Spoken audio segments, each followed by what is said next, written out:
Olá, queridos irmãos, queridas irmãs. Mais uma vez nos encontramos para algumas reflexões. Queridos amigos, hoje eu trouxe um tema que eu vou dividi-lo em duas exposições, que é o tema julgar. Nós faremos hoje um apanhado geral do que é julgar, os tipos de julgamentos. E no próxima oportunidade, no próximo vídeo, nós faremos a segunda parte desse tema, julgar. Então vamos refletir um pouquinho. Julgar significa o quê? Sentenciar, condenar. Mas quando que nós estamos julgando? A praticamente todo momento nós estamos julgando, com os nossos comentários e se não com os nossos pensamentos. No estágio evolutivo e espiritual que nós nos encontramos, como ainda crianças, perto daquilo que nós temos ainda que percorrer, é quase que impossível não julgar. A todo momento avaliamos a forma de vestir da outra pessoa, se aquela pessoa fala errado ou não, se ela está acima do peso. E mais do que isto, nós criamos histórias muitas vezes para essas pessoas sem conhecê-las. Se nós ficamos sabendo que essa pessoa é um ex-presidiário, a nossa mente já cria uma história de atitudes que essa pessoa poderá tomar. Se sabemos que aquela pessoa é um usuário de drogas, a nossa cabeça, no seu automatismo, já está praticamente viciada a criar histórias para esses irmãos. E não temos certeza se esses irmãos realmente irão tomar atitudes que nós colocamos na nossa história. Mas será que nós estamos aptos a julgar, irmãos? Porque, primeiramente, nós apontamos os erros das outras pessoas, mas não enxergamos nossos. Jesus dizia assim: não julgueis e não sereis julgados.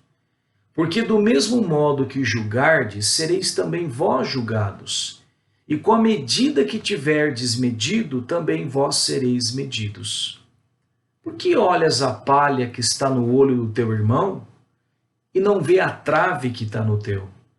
Tira primeiro a trave do teu olho, e assim poderá ver melhor a palha do olho do teu irmão. No nosso próximo encontro, nós vamos justamente procurar entender essa mensagem de Jesus que eu acabei de citar para vocês. E outra situação, irmãos, que nós esquecemos, né? Uma divina mensagem também: quem não tiver pecado, que atire o quê? A primeira pedra.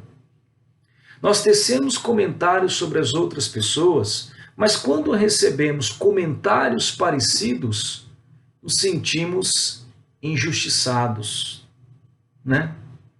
Quando os nossos pensamentos e comentários muitas vezes depreciam as outras pessoas, talvez nós estamos tendo no íntimo a falsa sensação de que somos melhores do que elas, superiores a elas. Falsa por quê? Porque muitas vezes na impotência de nos tornar melhor do que essas pessoas, verificamos que nós não conseguimos ter essas qualidades, nós não somos portadoras muitas vezes, depreciamos, diminuindo-a perante a nossa consciência. Nós tentamos olhar defeitos, apontar defeitos, para diminuir um pouco do brilho dessas pessoas. Mas qual é o sentimento que na verdade eu tenho por dentro? Qual é o sentimento que eu tenho? De inveja? De tentar mostrar que somos melhores? Reflexo talvez do nosso orgulho, do nosso egoísmo? E o mais grave ainda, irmãos, é quando nós buscamos fazer, entre aspas, a justiça com a própria mão. As próprias mãos, né?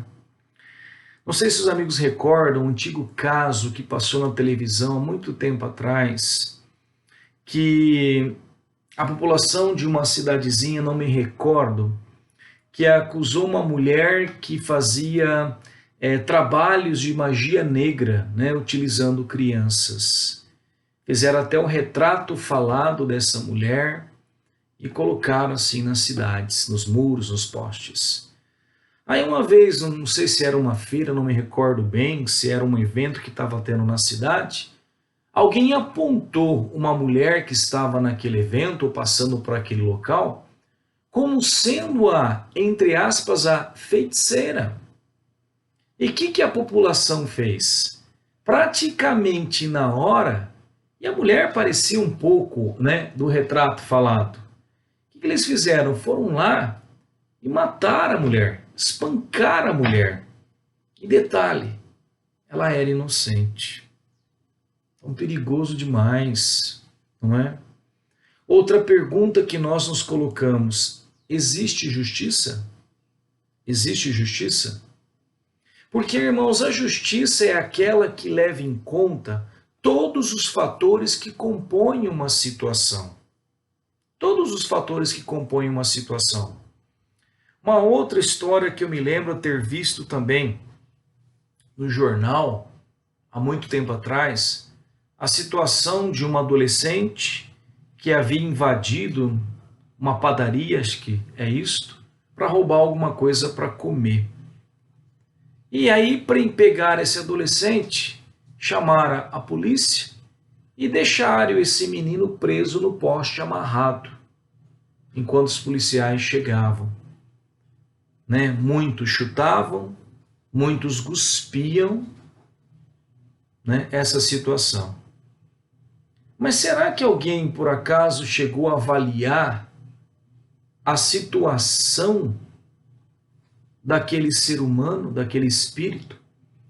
Por acaso alguém levou em conta que talvez ele era analfabeto, que o pai o espancava quando criança, que talvez tenha sido abusado sexualmente, que foi rejeitado pela mãe e hoje vive nas ruas?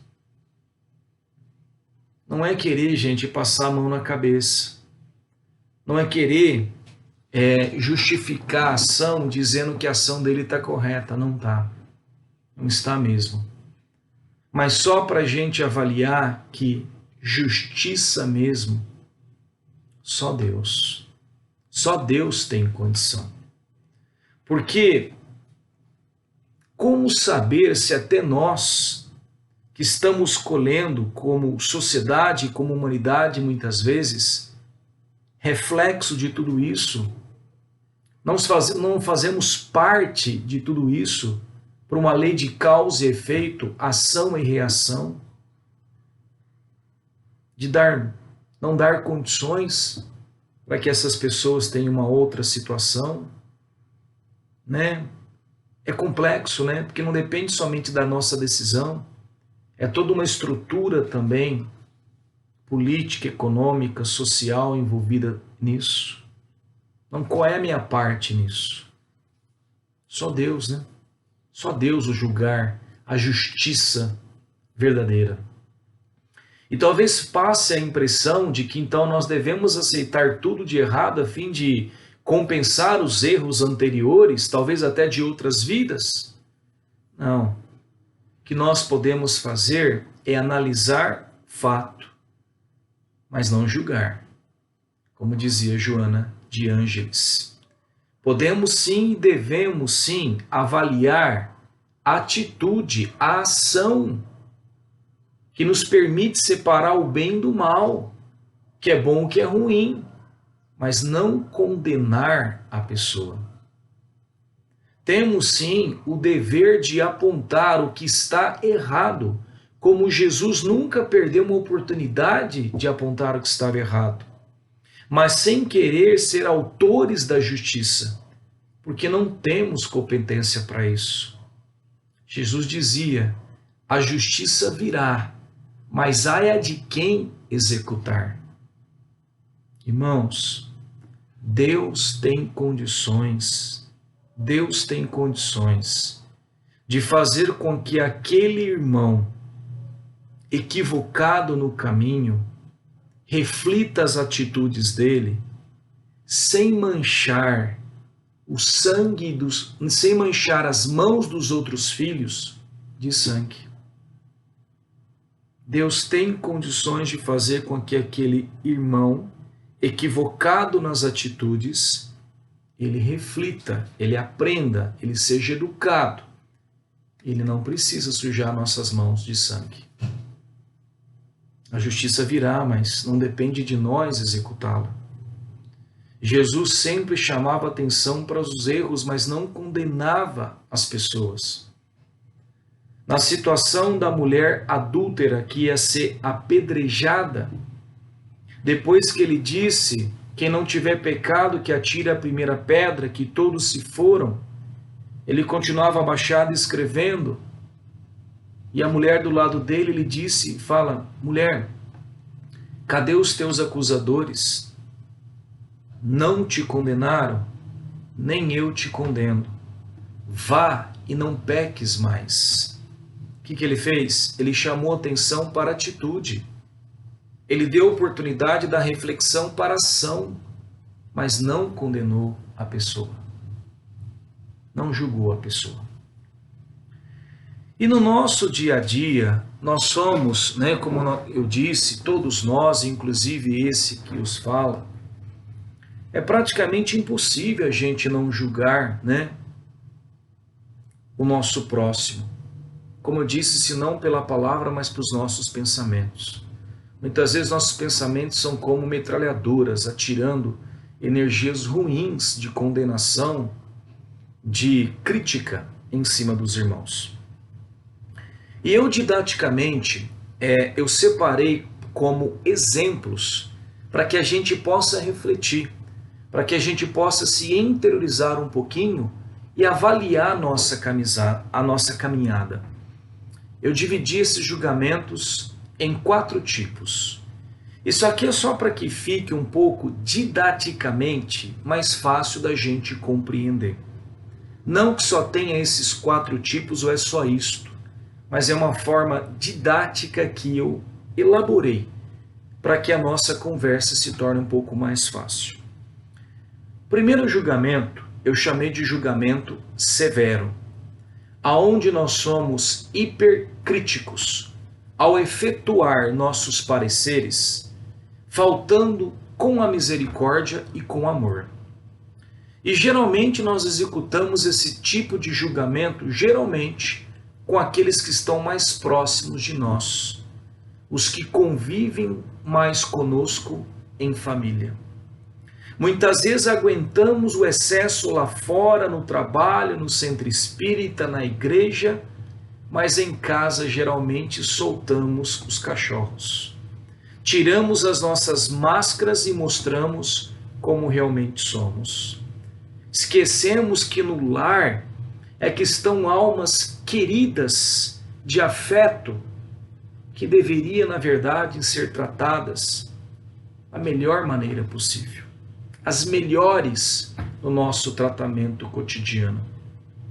Quando na família eu digo assim: filho, você é um vagabundo e mentiroso, eu estou condenando a pessoa.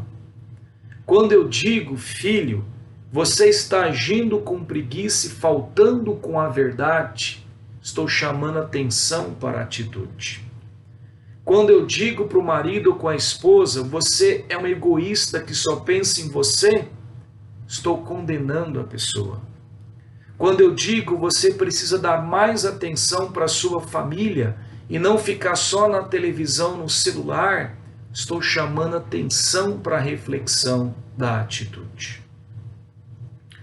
O segundo tipo de julgamento, irmãos, eu chamei de julgamento tendencioso.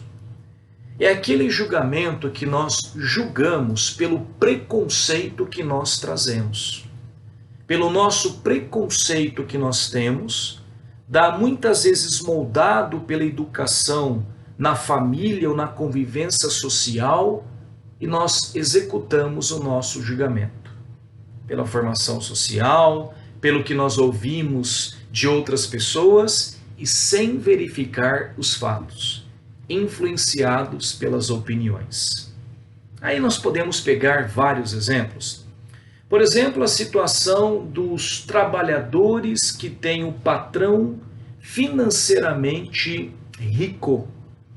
E muitas vezes cria aquela situação de inveja, aquela situação em que não há um equilíbrio em relação aos pensamentos. Comentários sobre o patrão, porque ele é muito rico, ele tem dinheiro. Nossa, egoísta, só pensa no dinheiro, não faz caridade alguma. Nossa, aposto que ele conseguiu enriquecer roubando. Trata muito mal os funcionários, nem dá atenção para a gente. E amigo, se for política então, certeza que na nossa cabeça passa o pensamento. Com certeza é corrupto, não é? Muitas vezes generalizamos porque talvez já ouvimos falar de alguém que tenha cometido alguma dessas atitudes e que seja portador de uma economia maior, não é? Só que nós colocamos todos no mesmo saco. Comentários assim muitas vezes, nossa, que vida boa tem o meu patrão, não tem dificuldades nenhuma, não é? Aí já entra um pouquinho da nossa inveja também no meio. Amigo, será que essas pessoas não têm problema? Muitas vezes, né, trabalhadores, né, que não são donos da empresa, saem às vezes do trabalho difícil, sim, mas muitas vezes chega em casa, esquece. Dependendo do tipo de trabalho, é lógico. Às vezes só vai lembrar novamente no trabalho no dia seguinte. E muitas vezes o patrão, o dono da firma, que às vezes chega em casa e tem que levar com ele os pensamentos, porque esse mês as vendas não foram boas, corre-se o risco de ter que dispensar funcionários, e ninguém sabe dos sentimentos, das preocupações que essas pessoas trazem, não é? Então, o nosso julgamento tendencioso. Avaliamos, porque conhecemos talvez situações que se encaixam nisso, e colocamos todos no mesmo saco. Generalizamos, né? Situação dos políticos. Todo político é corrupto, né? É assim que nós pensamos. E quantos irmãos que estão tentando trabalhar, que nós não ouvimos, né? Nós não ouvimos, porque talvez a maioria não se encaixa nisso, ou talvez que a gente também no grau evolutivo, a gente presta mais atenção, chama mais atenção às coisas ruins do que coisas boas, ainda em nós, no nosso grau, né, espiritual que estamos. E o terceiro, irmãos, julgamento é o julgamento precipitado.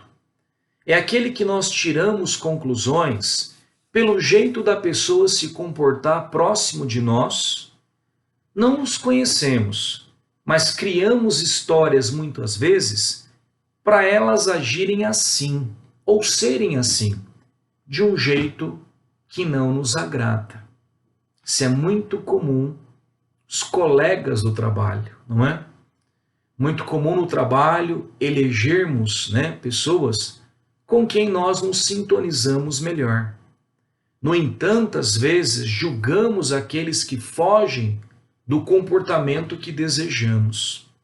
Não conhecemos as causas, mas condenamos, falamos mal, disseminamos fofoca, fazemos piadinhas e instigamos muitas vezes outros colegas a não gostar dessas pessoas, sem conhecê-las muitas vezes. Outro exemplo desse julgamento precipitado é quando nós nos deparamos com pessoas que têm dificuldades no relacionamento social. Pessoas que são mais assim introvertidas, ficam no seu próprio mundo, não sabem conversar ou não gostam, são muito quietas, mal olha as pessoas nos olhos. E geralmente essas pessoas, elas são vistas como metidas, nariz em pé, que não se misturam com as outras pessoas. Nós julgamos que elas se acham melhores do que nós, do que os outros, que elas são chatas. Conhecem alguém assim? E na verdade, muitas e muitas e muitas dessas pessoas, com essa dificuldade de relacionamento, são simplesmente tímidas. Tímidas. Devido à educação ou tormentos emocionais que tiveram geralmente na família quando crianças ou adolescentes, nesta ou até em outras reencarnações. Moldaram muitas vezes uma máscara de proteção para suportar as dificuldades que passaram. Só se sentem seguras levando essa máscara com elas quando estão num novo ambiente ou com pessoas que não conhecem, evitando com uma proteção automática de que se machuquem novamente. No entanto, são pessoas que muitas vezes apresentam um universo tão belo a ser descoberto. São pessoas que geralmente possuem poucos amigos, mas perguntem para os amigos dela o que acham dela.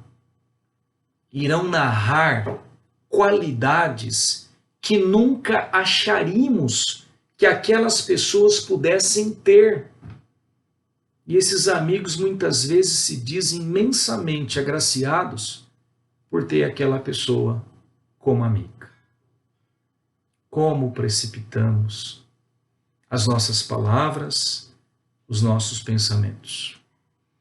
E o último julgamento, irmãos, que eu coloquei para a gente refletir, e todos nós fazemos em maior ou menor grau, todos eles, né? É o julgamento que eu chamei de insensível. Existem situações que nos extraem pensamentos que podem ser bons ou ruins sobre outras pessoas. Mas na maioria esmagadora das vezes, nós escolhemos, ou está no automatismo nosso, abrir a porteira para os pensamentos ruins. Quer ver uma situação que muito tempo me fez ficar um pouquinho pensativo em relação a isso? Dar esmola. Quando alguém nos pede no semáforo, algum outro lugar, um dinheirinho, uma esmola, o que fazemos? Damos ou não damos?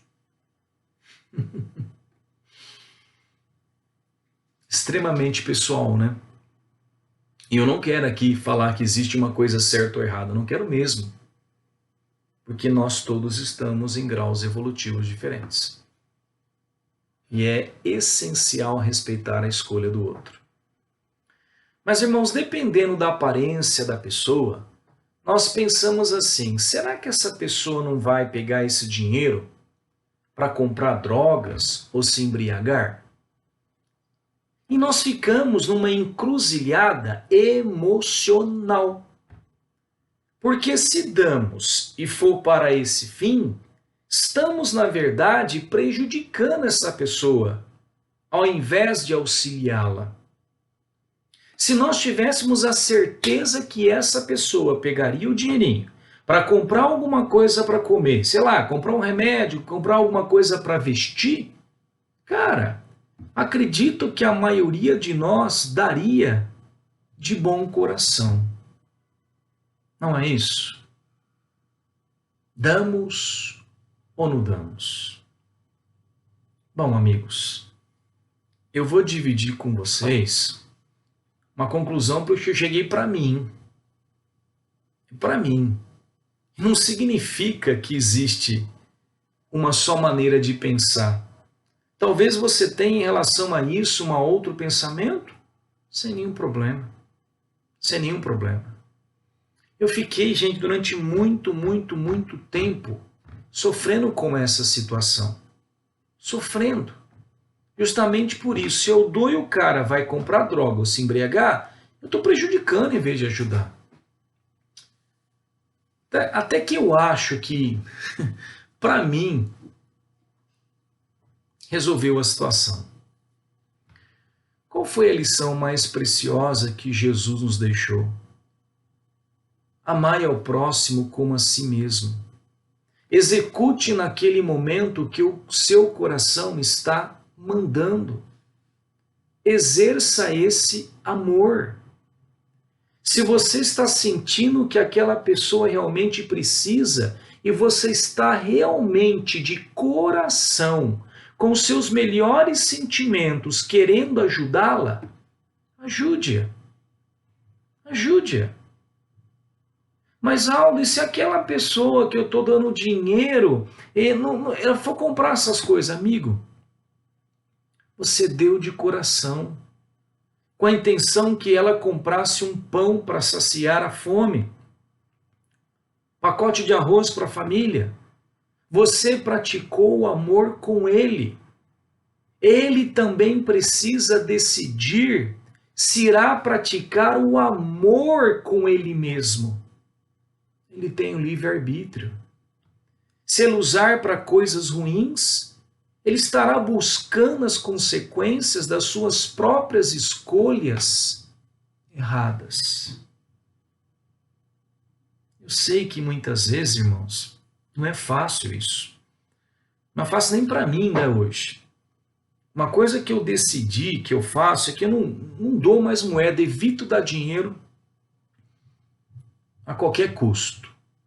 Então, no meu carro, eu já tenho uma caixinha de isopor, onde eu deixo umas bolachinhas, onde eu tenho uns litros de leite já separado no banco de trás.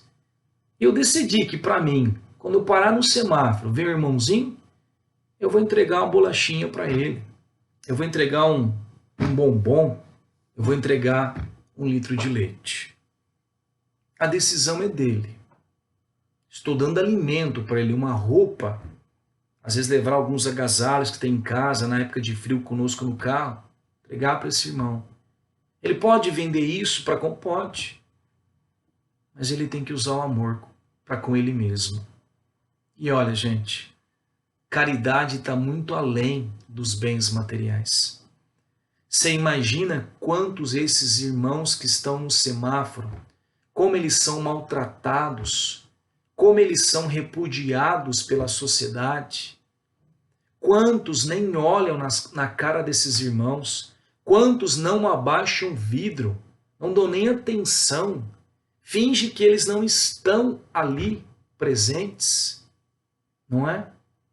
Às vezes realmente eu não tenho nada no meu carro, eu não tenho talvez uma moeda para dar, mas eu posso abaixar o vidro do meu carro, olhar esse irmão no olho e falar: amigo, irmão, eu não tenho nada, mas fique com Deus, fique com Deus. Irradiar para cima dele o meu sentimento, dos meus melhores sentimentos, como eu fique com Deus. Passar um pouquinho da minha energia como alimento para o espírito dele. Mandar uma energia diferente para ele. Um sorriso, um bom dia. Como são maltratados, esquecidos, abandonados. Quantos houve, vai trabalhar vagabundo? Não é? Então a caridade está muito além do bem material. Talvez eu não tenha nada, mas eu posso dar um sorriso. Eu posso emanar uma energia diferente. Irmãos, eu tenho uma história que eu vivi, deve fazer o quê? Pelo menos uns 10 anos faz. Quando a minha filha mais velha era pequenininha, devia ter uns 5 anos, alguma coisa assim, 4, 5 anos, eu estava no supermercado com ela e tinha um local de lanches, né? Uma praça de alimentação. E ela queria comer um lanche. E aí eu fui até o local onde ela queria comer o lanche e percebi que sentado numa mesa ali próximo, tava duas crianças assim, que a gente percebia que eram crianças que não tinham condições econômicas pela vestimenta que elas tinham. Não é julgando, é analisando a situação. E eles olhavam assim, de uma maneira assim, com os olhinhos dele, todo mundo passava com aquela bandeja lotada, era lanche, batata frita, era refrigerante, e elas viravam o pescoço. Aí eu pensei assim, olha, eu vou entrar na fila, vou comprar o lanche para minha filha, e já vou aproveitar, vou pegar o lanche para eles. E a fila estava um pouco grande, e eu percebi que lá na frente, no caixa, tinha uma senhora, muito bem vestida, com um colar de pérolas, com brinco. E a gente percebia pela vestimenta dela que era uma senhora que tinha uma condição financeira razoável. Bem vestida mesmo. E ela encheu a bandeja de lanche, né? Tocou. E ela saiu com a bandeja e não sei por que cargas d'água eu olhei para trás. Aquela senhora, ela pegou e entregou o lanche para os dois menininhos. Aí eu pensei assim, bom, que bom que alguém deu lanche para eles, então não vou, né, comprar. E aí, quando eu estava saindo com o lanche, com a bandejinha do caixa, eu vi que aquela senhora que estava sentada numa mesa com os familiares dela, ela levanta da mesa e ela vem sentar com os dois menininhos que ela tinha dado lanche, deixando os seus familiares comendo. Eu falei para minha filha, vem cá, vamos sentar aqui do lado.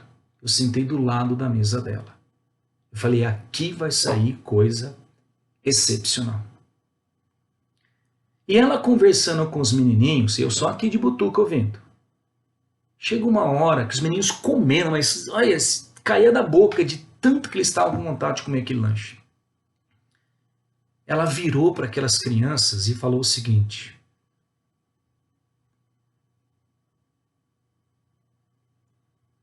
meninos, nunca se esqueçam de sempre seguir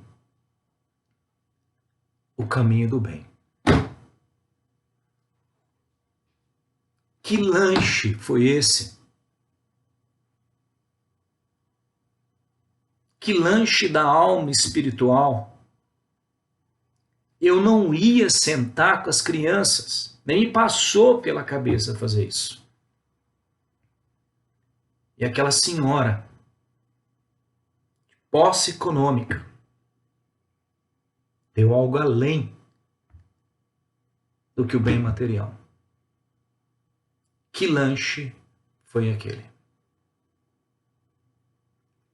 E muitas vezes eu fico pensando, se Jesus estivesse dirigindo o carro, ele parasse no semáforo e alguém pedisse, o que ele faria? O que Francisco de Assis faria? O que um Chico Xavier faria? Queridos irmãos, eu vou deixar agora para vocês, para encerrar, um vídeo, historinha, que eu recebi pelo WhatsApp e que passa muitas vezes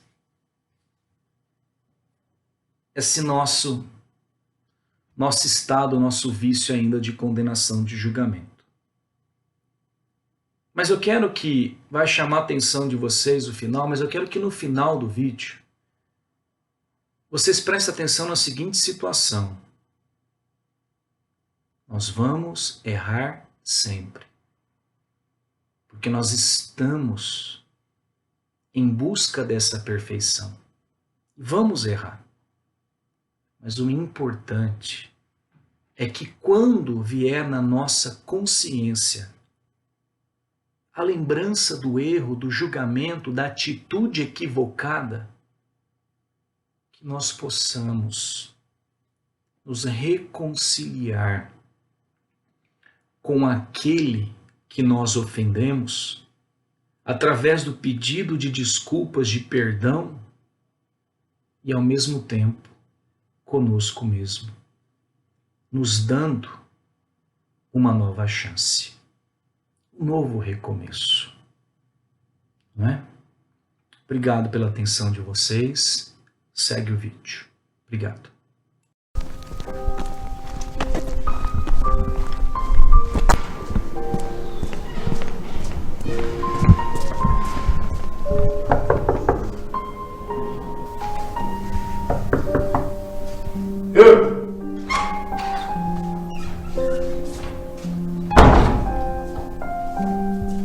Kdo? Vanessa? Jsem Vanessa? Zíra dál. Kdo?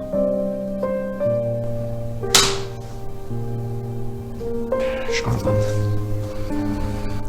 Edhe mos e përsërit më, qetësi.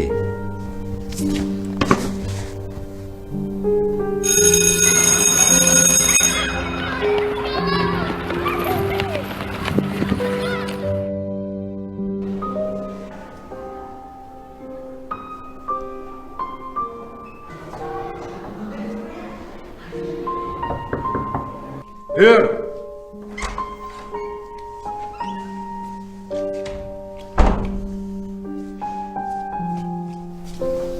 Prap me Vanessa.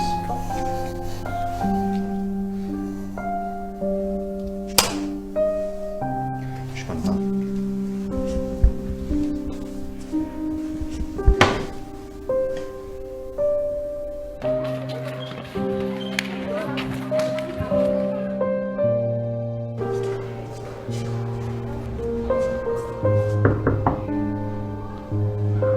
Hur?